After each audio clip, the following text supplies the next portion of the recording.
Welcome, Huey, to Spark. And just keen to hear a little bit about you. Who's in your family? Hello, everyone. In my family is my wife, Haywan, and we have 3 children, Levi, Miriam, and Naomi. And we also have a pet noodle called Shadow. And Exodus 20, verse 12 says, "Honor your father and your mother, that your days may be long in the land that the Lord your God is giving you." What did it look like for you to honor your father and mother growing up? I don't think I was ever the kind of person that would outwardly rebel against my parents. I was fairly kind of obedient to them outwardly, even before I was a Christian.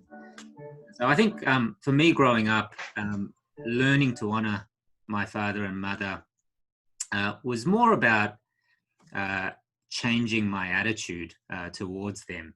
I suppose not always thinking that I knew better than them, learning to kind of appreciate that, they have more experience at life than I do, and there's wisdom to be learned from them. And so, I think for me, growing as a Christian meant sort of, that change in the inner attitude, I suppose, that I had to my parents. Another passage that relates to this in the New Testament is Ephesians chapter 6, verse 4, which says, "Fathers, do not provoke your children to anger, but bring them up in the discipline and instruction of the Lord." Now, this responsibility is obviously primarily given to fathers as the head of the household. How have you tried to live this out? And obviously it applies in a sense to both parents. So you can obviously talk about how you and Haywan have sought to do this together. I think I felt most provoked or exasperated is the old word that they used to use in Ephesians 4, isn't it? I felt, that way when my parents kind of punished me for something or tried to discipline me about something, and I couldn't really understand why they were doing those things or saying those things. And so there were often times when I felt a great injustice, like I was kind of being punished for something and I didn't think that was fair, or I didn't understand why my parents were putting me through that.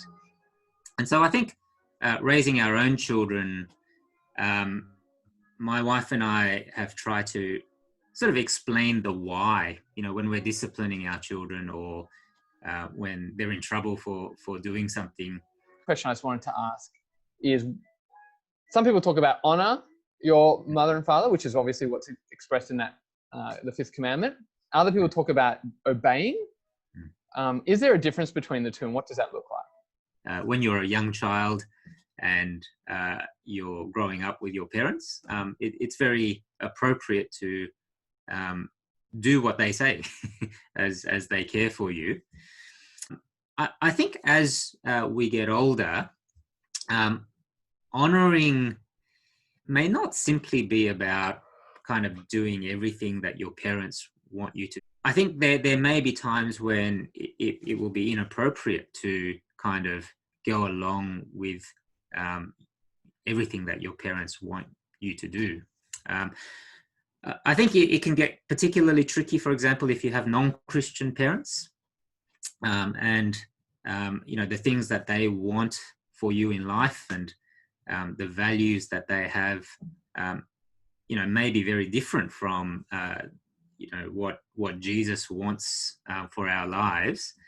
And so I think in that case, I don't think it's a particularly wise thing just to do everything that our parents say. I think we have a higher authority than our parents, and we need to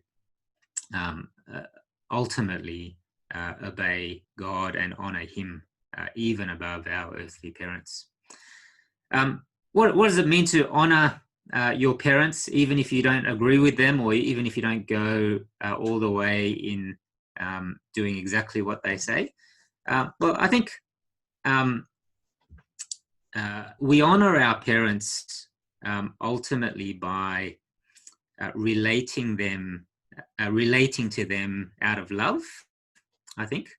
not out of a rebellious kind of spirit to do whatever we want. And so even if we don't agree with them, even if we may decide not to do exactly what they want from us, to do that in a loving way, I think is very important. But also, I think our parents, whether they think this way or not, I think they are most honored when we can behave and act as responsible adults as we grow older. And, there's a spectrum to that as we grow older. But, imagine you're 30 years old and you still act like a baby and you can't make your own decisions about anything. Ultimately, that's not very honoring to your parents.